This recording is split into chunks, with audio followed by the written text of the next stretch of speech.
What's up guys, Saivo here. We are on the closed beta server of Wildstar. I'm gonna teach you guys today how to do a Protogames Academy, which is a level 10 dungeon.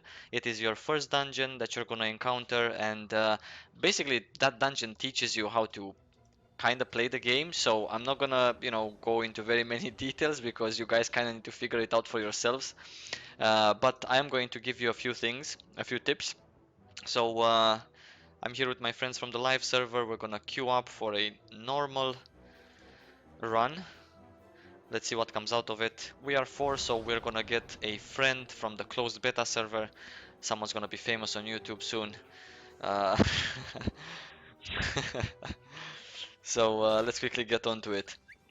As you enter, you're gonna have this button that you can press. After you press the button, this guy, Protostar guy, I think he's the CEO of Protostar, he's gonna start talking and telling you what to do. Nothing special so far, so press the button when you feel you're ready. Don't forget to be in the spec that you applied for. If you applied for like a tank, then just be in tank spec. If you applied as DPS, be DPS spec. So you have some time to change your gear while that guy is talking. Now, this is where you start. So everyone basically starts outside this blue circle, which means that no fights will ever start if someone is outside. So we all kind of have to like go inside. So let's quickly go inside and see what happens. Our random friend here seems to be AFK, just to make this video longer. Okay, now he's good. Basically, what you need in Proto Games Academy, guys, you need to have interrupts in your bar. So it is really important to have interrupt armor skills. If you don't know what those are, you can just, you know, open up your action set builder and go to utility. Most of your interrupt action skills, most of your interrupt armor skills are in this place. So in my case, I have 3, but I couldn't show you guys what happens because this guy was already interrupted. Now, as my friends are killing it and I'm doing nothing, he pushes you away, throws your weapon away, which basically you have to run into it to get back. And then as you can see, he had 4 interrupt armors here, now he only has 1. It's like a long cast, 30 seconds. I'm gonna do the last one, there we go. We get a moment of opportunity, we DPS it, 50% more damage, guys, don't forget, during moments of opportunity, so that's really good. After that, you just go into the tornado looking thing, you end up outside the blue circle, you go inside the blue circle, and the next thing starts. Next one, it goes like harder and harder, and you kinda need to do more and more things. Here you also need to avoid these telegraphs. Let's see how our friend is doing. He's really good. This boss also has interrupt armors. I think he had 4 as well. My friends did a couple, so now he's getting a moment of opportunity in which we DPS him hard. You guys should as well. He's gonna disappear from here. He's gonna give us another maze that we need to complete. It's actually pretty straightforward. You just need to pay attention to where you're going. At the end, you can see he had 4 interrupt armors. Now he has only 3. So in this case, where he has 1, you needed 2 more to get the moment of opportunity. So remember, when he has 1, you need 2 skills to actually do it. Now the last phase is in which we get these flaming pillars, and also we get these telegraphs on the floor as well, so it gets harder and harder, but it's pretty doable, no problem. That's done as well. Don't forget to loot, to vacuum loot as well. Things drop on the ground and you kind of have to vacuum loot them. We go again into the green circle and another boss fight starts. Who's this guy? Iruki Boldbeard. Let's see what this guy does. Basically, it's just DPS for some time. Then it's Annihilate. This skill, pay attention to this skill, guys. The room becomes filled with this red telegraph and we have to be in the safe zone. In our case, one of our friends here was not paying that much attention, so you guys don't do that. You pay attention to the game and what needs to be done. After you go in the safe zone, you can just, you know, wait that big bang in the safe zone and just continue DPSing. Again, the same thing. You locate the safe zone, it's right there, and you run for your life because big bad thing is approaching. Stay in the safe zone, and then everyone gets a telegraph. I recommend that you would like spread out a bit. Okay, and then you can just dash out of it or just run out of it. Moment of opportunity again after that, and he's dead Reno. I'm just gonna grid on this, maybe our friend from the closed beta server wants it. Tutorials, it's pretty good stuff.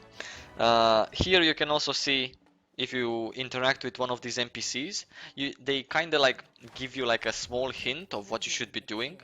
If you're a tank, DPS or healer. Again, we go into the blue circle, we wait for our friend, he's in as well, and we get going. I think this is a pretty fun one. Let's see, who do we get? There we go. A scrappy version of Optimus Prime. We're gonna see exactly what this guy does.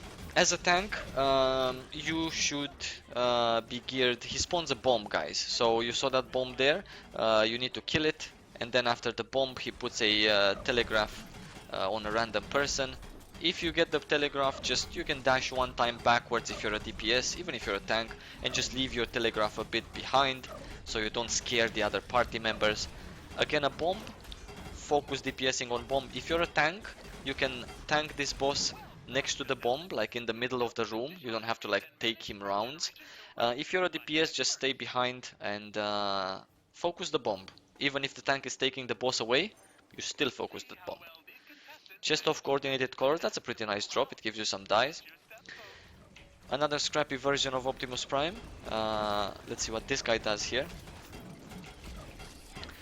Also, if you're like a tank, you can get some support abilities. If you have them, something that would help the group. If you're a healer, then the DPS shouldn't take damage. Look at what this guy is doing. So basically he does one telegraph on the tank, which is unavoidable, and also he fills like, you know, 75% of the room, like a pie chart with red. So don't be in that red. Just pay attention where the safe zone is and just stay here. There's no need for big fuss, for big movements. Just be cool, guys. Again in the circle, and we start the next boss fight. This is a nice version of Optimus Prime.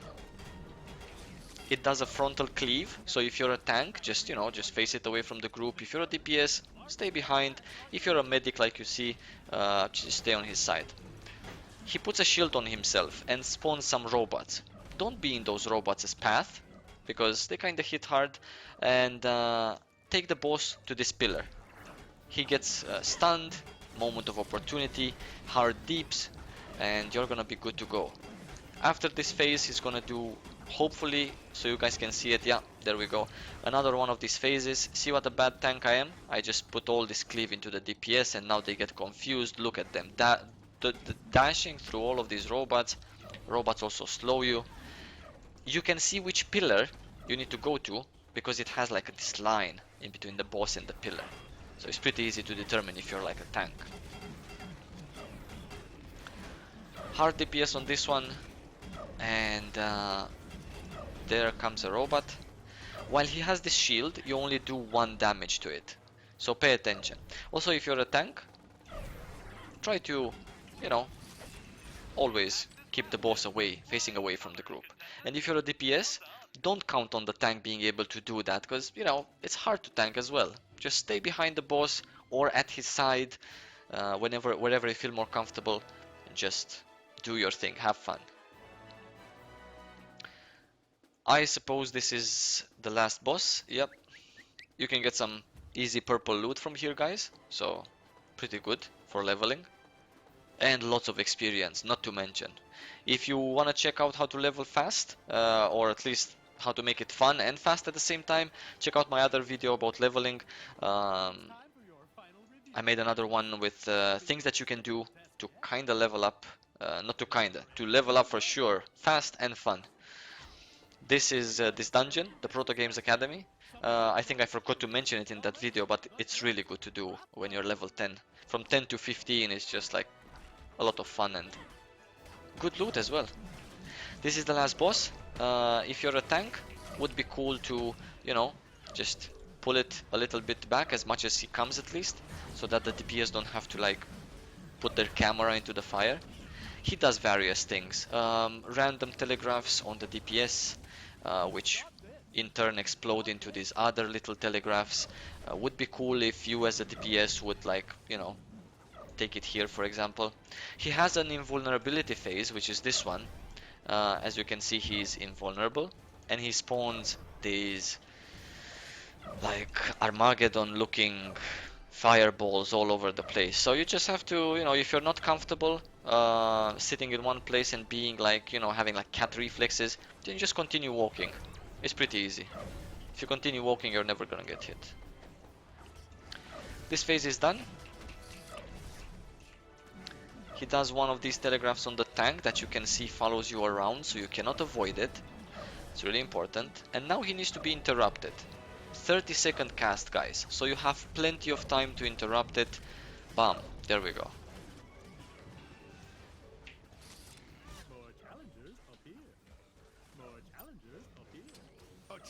One more thing that I don't know if he didn't get to do it or if they removed it is at one point he may spawn some ads. Those ads, you guys can either ignore them if you feel comfortable enough doing so. If you don't want to ignore them, then just kill them, like those, like some fire remnant ads. Other than that, this dungeon does not use the medal rating system, so you're not gonna get discouraged by always getting a bronze just because you sucked. So do this dungeon, it's really fun, lots of XP, and also teaches you the game. So I do encourage you guys to do it. Hope to see you guys on the live server, and lots of love.